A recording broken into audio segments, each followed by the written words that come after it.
meu povo querido, tudo bem com vocês? Mais um programa Seja ao vivo, diretamente aqui do link do Facebook. Que prazer estar aqui com vocês mais uma semana. E hoje o nosso assunto é de mulher para mulher, hein? Teremos duas convidadas e vamos falar sobre os assuntos femininos. O que nós podemos fazer aí para melhorar a nossa saúde enquanto mulher? Vamos invadir a parte ginecológica, né, no assunto, falando especificamente do assunto, e também dicas do que fazer em casa de forma saudável, para que você possa colaborar aí no processo do emagrecimento, tá? Hoje iremos receber a doutora Carolina Cursi, ela que é ginecologista obstetra, que também está na linha de frente aí no combate ao coronavírus. Minha eterna gratidão, viu, doutora, por esse esforço, por vestir a camisa em prol da nossa sociedade, em prol da nossa população, né? Não é fácil, estamos vivendo dias muito difíceis, né, por conta dessa doença, mas eu acredito que dias melhores virão e que tudo vai passar. Hoje, dia de Nossa Senhora de Fátima, vamos aproveitar esse momento, fazer uma oração, pedir a Deus para que tudo isso passe o quanto antes, para que possamos sair dessa firmes e fortes e com a saúde estabelecida. E teremos também a presença da Dona Janete, o sabor da avó. Que delícia que a Dona Janete vai trazer pra gente. Fiquem ligadinhos no final do programa, porque ela vai trazer uma dica muito saudável. Saudável, porque aqui a gente fala em emagrecimento, aqui a gente fala em hábitos saudáveis, tá bom? E no final também ela tem uma surpresinha para vocês, então não saiam daí. Fiquem até o final do programa, porque o conteúdo está imperdível. Eu quero aproveitar esse momento e agradecer todos os meus parceiros. Lógico que, infelizmente, eu não tenho o produto deles aqui para divulgar, mas são parceiros que acreditaram nesse programa, que acreditaram nesse projeto comigo e fizeram parte do cenário lá na TV+, que eu acredito que brevemente, quando tudo isso passar, estaremos lá firmes e fortes. O pessoal da Espaço Varandas, muitíssimo obrigada pela parceria, por caminhar comigo durante todo o processo, o pessoal da Irie Lustres, que também decoram ali o nosso cenário, a minha arquiteta Camila Capucho, que também fez todo o projeto para o cenário acontecer, então quero muito, muito agradecê-los, a Jana da Flora Girassol, que pena, Jana, que eu estou tão longe de você, eu estou aqui em Jaú e não consigo receber as suas flores para demonstrar aqui no nosso programa, mas brevemente estaremos juntinhas novamente. Né? Então, um beijo a todos vocês que acreditam no meu trabalho, que vestem comigo a camisa e vamos em frente. Bom, então agora, sem mais delongas, eu quero convidar a doutora Carolina Cursi, como eu falei, ela que é ginecologista, e nós vamos falar de um assunto que toda mulher gosta, saúde da mulher, especificamente. Oi, doutora, boa tarde, seja bem-vinda. Tudo bem, Mari? Como é que você está? Quero agradecer o convite de estar participando do seu programa, agradeço o reconhecimento do tudo que a gente está fazendo pelos pacientes na linha de frente do Covid-19, realmente no dia tão especial que é o dia de Nossa Senhora, que todo mundo possa parar e pedir para Papai do Céu, por intercessão da mãe dele, que a gente consiga sair o mais rápido possível, que realmente é um momento de muito pesar para os familiares que estão enfrentando essa doença. Exatamente isso. O privilégio é nosso de tê-la aqui conosco, né? Um assunto que é muito importante para a saúde das mulheres. E aí aqui eu tenho alguns questionamentos de seguidoras que acompanham o nosso trabalho, tá? E vamos bater um papo aí bem bacana, trazendo todas as informações para essas mulheres. Vamos lá? Estou à disposição. Então vamos lá, para começar, teve uma seguidora que perguntou quais os cuidados íntimos que ela deve ter durante esse processo aí da quarentena. Então vamos lá, na verdade, a quarentena, ela veio para a gente prestar um pouquinho mais de atenção como é que a gente se cuida, né? Aproveitar o autoconhecimento, isso é super importante. E acontece que as mulheres, elas entram tanto no automático que acaba não tendo os cuidados necessários, né? Então, Então, o que a gente orienta é que aproveita esse tempo que você está em casa, que você está prestando mais atenção na sua saúde, na sua higiene, né? Seja lavando as mãos com água e sabão, usando álcool em gel, mas passe esse cuidado para a parte vaginal, né? Quando a gente vai explicar para as pacientes a questão da higiene íntima e a gente fala, olha, para você lavar a vagina, você tem que ficar de 1 a 2 minutos. Todas, Mari, elas falam, nossa, doutora, nunca tinha parado para pensar. Então, assim, é uma das recomendações que a gente pede, isso está em livro, isso está em protocolo, para fazer a correta higienização da parte vaginal, né? E aí a doutora fala em questão dos grandes lábios, pequenos lábios, e o mais indicado é utilizar o sabonete íntimo ou, de repente, o sabonete neutro? Qual que é o mais indicado para essa limpeza? Então, vamos lá. Primeiro que a higiene realmente é só da parte externa. As vovós, antigamente, e tudo mais, falavam, faça a bucha, lave por dentro, minha neta. Isso é mais higiene. Tinha aquelas buchinhas, antigamente, nos banheiros e tudo mais. Isso não pode fazer. A lavagem é apenas externas, dos grandes, dos pequenos lábios. Então, assim, não pode lavar o canal vaginal, tá? Por que que não pode? Porque na nossa flora, lá no canal vaginal, tem os lactobacilos, que são a flora de nossa defesa, que vai combater qualquer agente que tiver contra o nosso canal vaginal.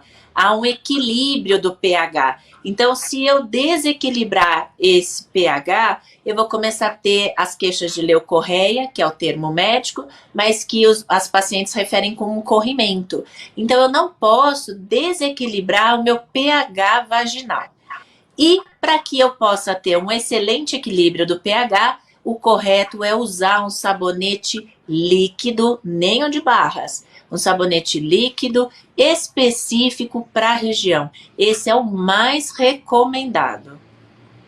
E é indicado utilizar esse sabonete todos os dias, então? Porque eu mesmo já ouvi falar que o uso excessivo desse sabonete íntimo prejudica, inclusive, essa questão da imunidade, né? É mito isso? Pode continuar? Pode usar todos os dias? Pode continuar. O sabonete em barra, por exemplo, ou o outro sabonete neutro, ele não te ajuda ao pH. Acontece, o que tem? Tem vários no mercado, né? Então, o que a gente recomenda para as pacientes é, veja qual aquele que você tem uma boa resposta, porque de organismo para organismo, ele muda a resposta. Então, geralmente eu falo para as minhas pacientes, comece com tal marca, depois experimenta tal marca, depois experimenta outra, um mês fica com uma, o outro mês fica com a outra, porque eles têm composições diferentes, entendeu? Mas o mais importante é o equilíbrio vaginal do pH. Perfeito, maravilha. Olha, você que está aí, mulher, nos assistindo, compartilhe essa entrevista para que mais mulheres possam ter acesso a essas informações que a doutora vem passando para a gente, tá? E durante a pandemia, doutora, tempo ocioso, né? Como é que ficam aí as relações sexuais? Conta um pouquinho para a gente. Pois é, né? Eu atendendo até na linha de frente, quando a gente vai liberar o paciente para ir para casa para fazer a quarentena, e aí a gente passa a recomendação: isolamento social é isolamento social, né? Não é recomendado ter relação sexual. De cada 10, 11 abre um olho desse tamanho e fala: como assim, doutora? Então vamos explicar um pouquinho. Logo no início da quarentena, quando a gente recomendava não ter a relação sexual, a gente fazia por base de poucas evidências, a gente explicava que era o contato oral e nasal, né, que tem das gotículas, então era por isso. Acho que uns 3 ou 4 dias, saiu um estudo onde foi localizado a presença do Covid-19 no esperma. Então, o paciente pode ser assintomático, mas ter essa presença. Apesar que, primeiro, é um estudo inicial, ainda não tem uma amostragem muito grande, então ele não pode ser tomado como uma verdade absoluta, vamos fazer dessa maneira, mas o recomendado é que realmente entre em isolamento social até de relação sexual. Por quê? O seu parceiro pode ser aquele que saia, né, para ir trabalhar, tenha contato com as pessoas lá na rua e você tá lá em casa, guardadinha, quietinha. Acontece que ele pode ser um portador que ainda não tem o sintoma e aí vocês vão ter a relação sexual.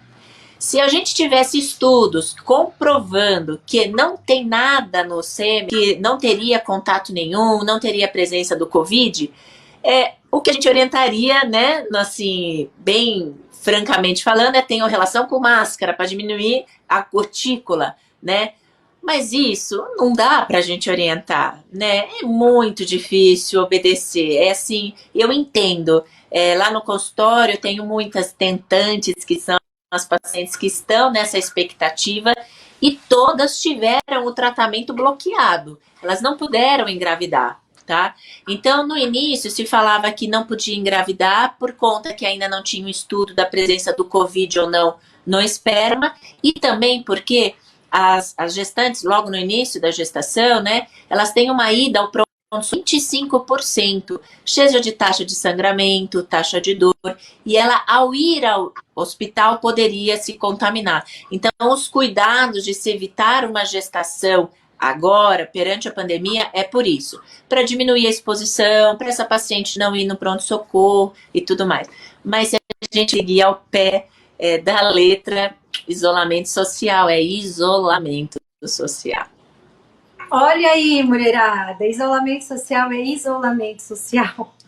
Mas eu acho que é importante também falar, né, doutora, que dá para, de repente, ter a relação, mas com o uso do preservativo, não? Ou o uso do preservativo também não é indicado nesse momento? Então, é assim, se ela colocar desde as preliminares, ok. Legal. Assim, começou preliminar. Se a gente pudesse fazer mais ou menos uma comparação, uma imagem, seria mais ou menos assim: começou a esquentar, já vamos colocar o preservativo para não ter nenhuma secreção peniana com risco de contágio. Então, desde o início, já coloca a coisa. E máscara nos dois. Aí seria assim o mundo ideal, né? Não tem exposição de secreção peniana e não tem gotícula.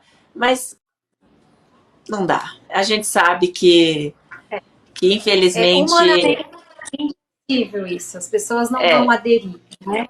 Então, de repente, evitar a rotina, né? De todos os dias, todos os momentos. Então, dar uma freada aí nesse processo também seria uma ou a gente fala, né? Arranjar outras formas de namorar, né? Então, assim, se eu quiser evitar a secreção peniana, então vamos pensar em masturbação, vamos pensar em outras carícias, vamos pensar em outra abordagem desse casal, e aí eles evitam.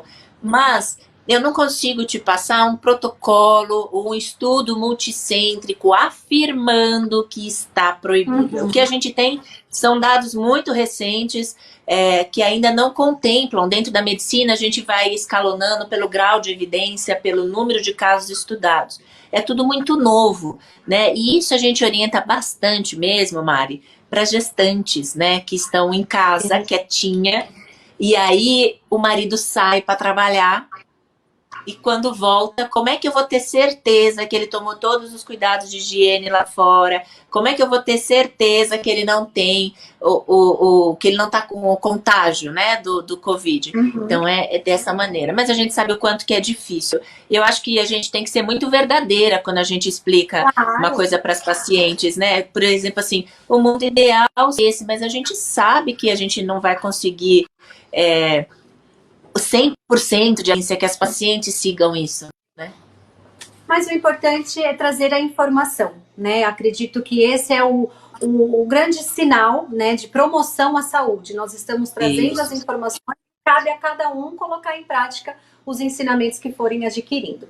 E me diz uma coisa, doutora, nessa fase de pandemia, a orientação é que evite ao máximo ir aos serviços de saúde, né? A menos quando existe de fato a necessidade. E na questão da saúde da mulher, em que momento a mulher deve procurar a ginecologista? Mari, olha, excelente pergunta. Que bom que você está tocando nesse assunto, né? Porque a gente está meio paralisado, né? A gente está tão focado na do Covid que a gente esquece que tem as outras urgências. Então, pacientes com um ciclo menstrual irregular, né, tá sangrando, aumentou o fluxo, aumentou cólica, ficam em casa e podendo até um risco, se ela tiver já um mioma, tiver alguma outra doença, de evoluir para uma anemia, né? E assim, postergar o início do tratamento. Então, eu entendo, eu me coloco no lugar da paciente, mas assim, apresentou um sangramento, apresentou uma lesão na vulva que não tinha antes, né? Procure o atendimento, faça seus cuidados, né? Vá com o cabelo preso, que as autoridades estão pedindo, use a sua máscara, use o seu álcool em gel, lave as mãos, mas procure ajuda, né? Então, apresentou um sangramento, a menstruação veio de uma maneira, jamais veio, pode até ser um aumento inicial, entendeu? Então, assim, paciente sangrou, tá com dor no que a gente pé da barriga, né? Que é o baixo ventre, uma dor que não melhora, uma dor que não melhora. Então, isso é super importante. Tem que procurar o pronto-socorro. Não pode ficar postergando. Tá com um corrimento que está incomodando, com muita coceira. Não se automediquem. Não saiam de casa para ir para uma farmácia, para ir comprar aquilo que ela acha. Né? Muitas pacientes às vezes acham que estão com candidíase e vêm e tá com outra patologia. Né? Então, assim, vamos se cuidar, vamos prestar atenção nos sintomas que eu tô tendo, né? E vamos procurar o médico, não tem problema. E com relação à rotina ginecológica? Porque aí nós falamos de uma necessidade, caso ocorra uma ação adversa, né, uma reação adversa, aí sim busca. Mas e no caso da rotina ginecológica, como é que fica nesse momento de pandemia? Foi assim, Mari, logo quando saiu lá em março a quarentena, que foi pedido o isolamento e tudo mais, a gente, médico, não estava podendo coletar o Papa Nicolau. Por quê? Os laboratórios estavam fechados para receber, tá? Eu mesma, nessa época, caí a minha rotina. Então, eu fui a um laboratório para coletar os meus exames de sangue, meu exame de urina, e eu fui orientada que o Papa Nicolau seria postergado, porque ele não entra como um exame de urgência, como um exame que precisa fazer. Então, laboratórios lá em realmente não aceitando. Então, no consultório, não adiantava eu coletar, sendo que eu não tinha para quem mandar e ia ficar guardando lá o material. Quando foi agora, para maio, os laboratórios já estão aceitando os exames.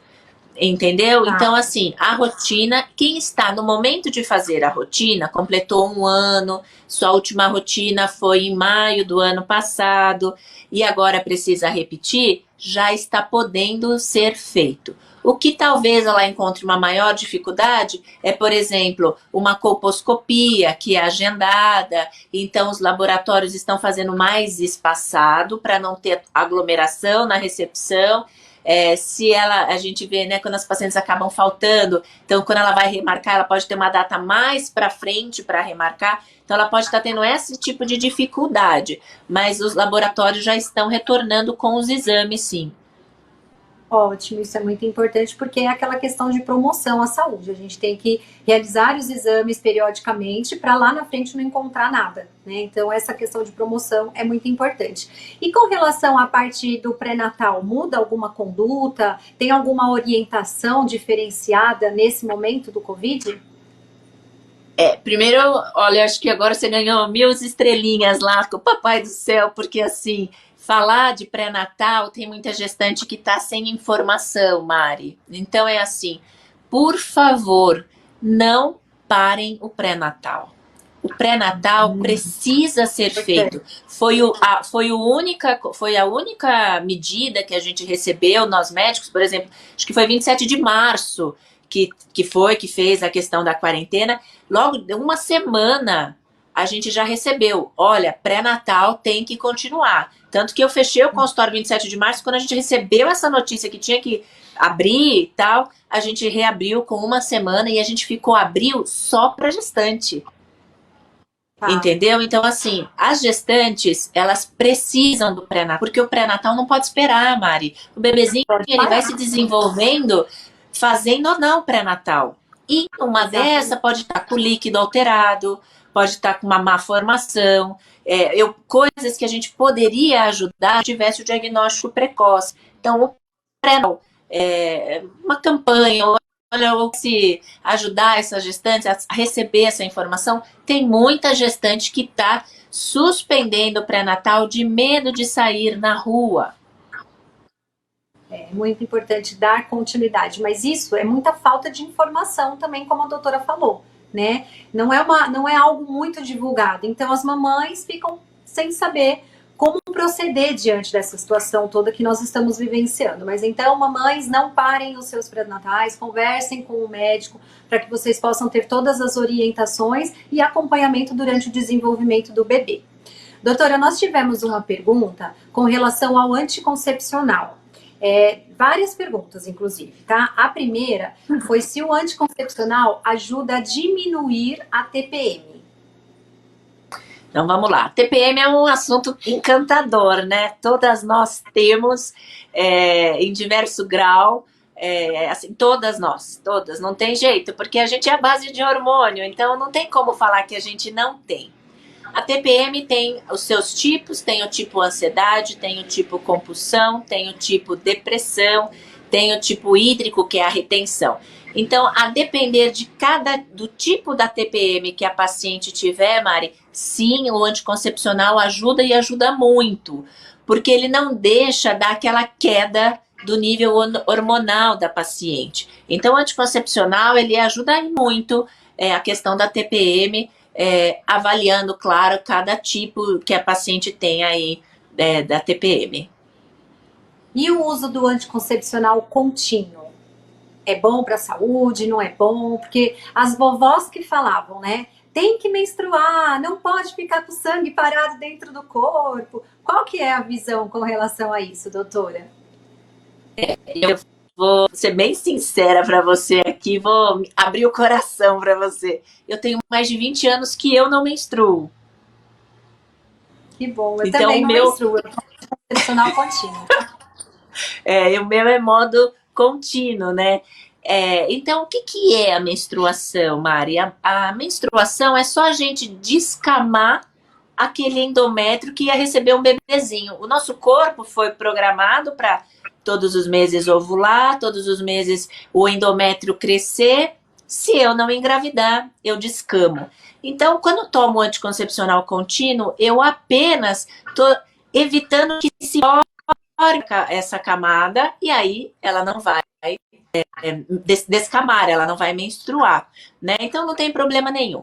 O problema, Mari, que a gente tem que muito respeitar o que a paciente sente, o que a paciente acredita, tá? A mente da gente é muito poderosa. A nossa mente, ela é muito poderosa. Por isso que aí falando de mindset, pensamento positivo. Então, assim, a nossa mente é muito poderosa. Quando eu vejo no meu consultório pacientes que chegam com muita restrição para usar hormônio, pelo menos, ou vem com essa crença de que minha avó falava que eu tinha que menstruar, então eu vou me sentir melhor menstruando, eu jamais dou anticoncepcional contínuo.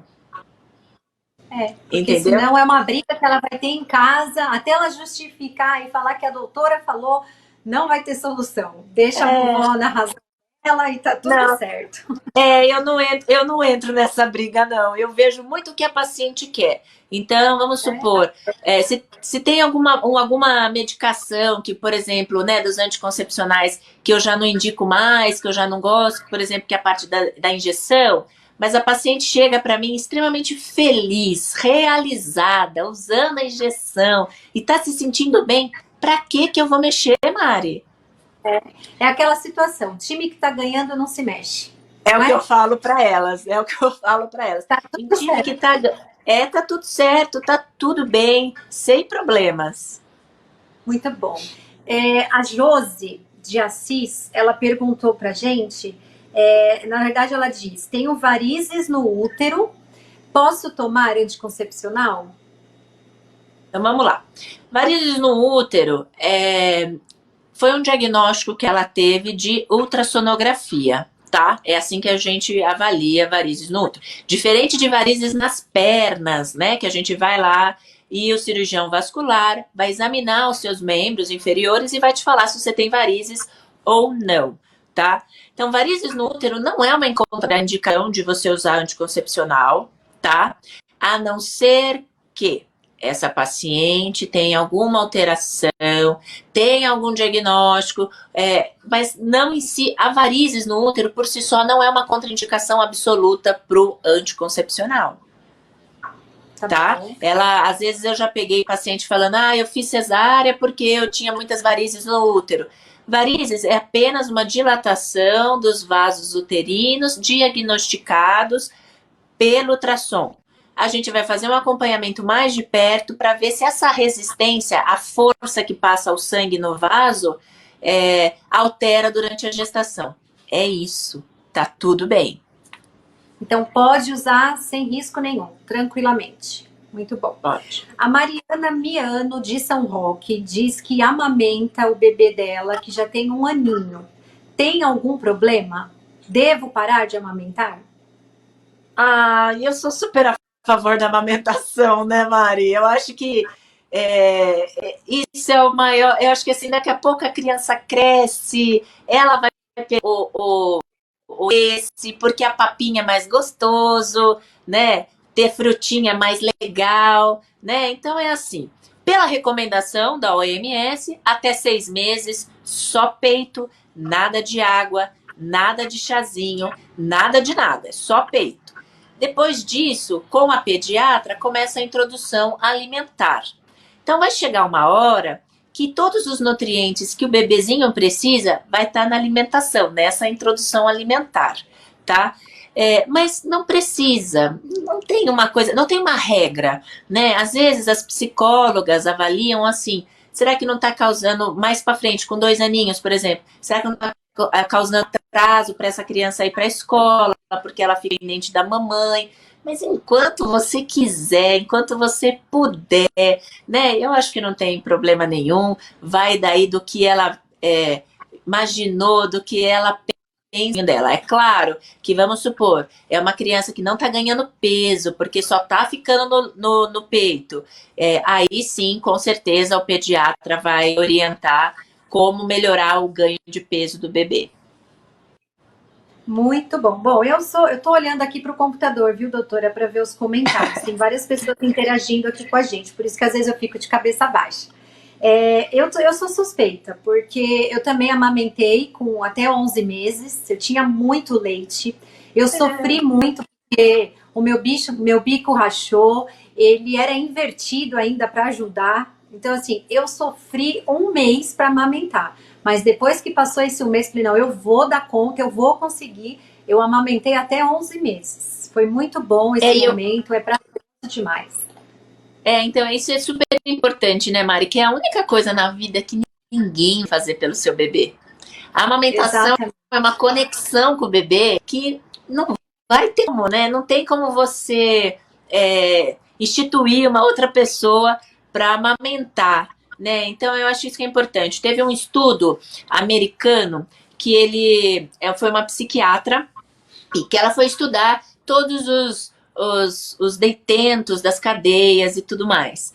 E uma das contestações que ela fez foi o seguinte: os mais violentos e os que voltavam a errar, a ter isso, foram aqueles que tiveram dificuldade na amamentação. Então, assim, foram que não teve o elo com a mãe, que não foram amamentados. Então, para a gente ver como que é importante esse momento da amamentação, né? Essa construção de amor, a construção de empatia, né? Porque você está se doando para o outro, você está amamentando o outro, né? Então... é um momento único e, como a doutora falou, é um momento só nosso, mãe e filho, ninguém pode fazer. Né? Então tem que aproveitar mesmo. Mari, aproveita esse momento com o bebezinho, 1 ano, 1 ano e meio. Eu já vi pessoas amamentando crianças com 2 anos. Se tem leite, eu também. Tá fazendo, por que não? Né? Mal não vai fazer. Mal não vai fazer, né? Teve uma outra pergunta aqui de uma seguidora que perguntou o seguinte: em qual momento que eu devo trocar o meu anticoncepcional? Em que momento eu sei que aquele anticoncepcional para mim já não está fazendo efeito, ou de repente eu tenho que trocar por conta da abordagem hormonal? Vamos lá. Na verdade é assim, é como a gente falou, né, agorinha de pouco aí, time que tá ganhando a gente não mexe. Mas vamos supor que eu tô começando a apresentar muito sangramentinho, aquele sangramento marrom que a gente chama de spottings, né? E isso significa que aquela dosagem talvez precisa subir um pouquinho para estabilizar a parte do endométrio e aí ela voltar a não ter nenhum sangramento, né? Quando a paciente, por exemplo, ela tinha TPM, entrou com anticoncepcional, melhorou absurdo, depois um bom tempo, anos com ele, voltou a apresentar. Talvez se a gente mudar, volta a ter uma outra melhora, tá? Mas isso também vai de paciente para paciente. Não precisa. Tem pacientes que falam assim, doutora, eu tô tomando meu anticoncepcional há 10 anos, eu estou super bem com ele é um antiguinho e eu não tenho mais os efeitos. Tá excelente. Continua. A única orientação que a gente fala é o seguinte, Mari. As pacientes, às vezes, elas fazem assim, ó, toma, faz uma pausa de 6 meses, depois volta, faz uma pausa de 6 meses, depois volta. É isso que não é o tá? Isso a gente não recomenda. Por que que a gente não recomenda? Os piores sintomas, a adaptação, os riscos dos efeitos colaterais, a gente sempre considera o primeiro ano do uso do anticoncepcional. Então, se ela faz assim, ela toma, ela para, ela toma, ela para, ela toma, ela para, é isso que é prejudicial para ela. A pausa já é aqueles 7 dias para aquelas que gostam da pausa. Aquelas que não gostam, toma direitinho, contínuo e não vai parar, não. Para quando quer engravidar, né? Perfeito. A Raquel de Santos escreveu: parabéns pelo programa, Mari, amando a participação da doutora Carolina. Obrigada, Raquel, pela participação, muito linda. A Raquel é nossa licenciada da Chiquetá, então ela também desenvolve os protocolos da Chiquetá lá em Santos. Então, se você que está aí nos assistindo é de Santos e quer usufruir da experiência Chiquetá, a Raquel possui todos os protocolos da nossa marca. Obrigada pela participação, Kel. A paciente Neia, sua paciente Neia, também fez um comentário aqui pra gente ao vivo. Falou, minha médica preferida. Olha, doutora, eu estou aqui em Jaú nesse momento, porque eu estou acompanhando o meu pai num tratamento, né? Mas quando eu voltar pra nossa terra, eu vou me consultar com a doutora, viu? Tô precisando de uma ginecologista, pronto, eu vou me consultar com a doutora, porque só tenho depoimentos positivos aí do seu trabalho e agora vem essa participação brilhante. Já quero. Eu costumo falar para elas, não, eu até me emocionei agora, mas é que é tão encantador, né? Você tá no mundo da mulher, você poder ajudar, você poder trazer vidas, né? Eu sou muito suspeita, eu acho que é o melhor dos mundos, né?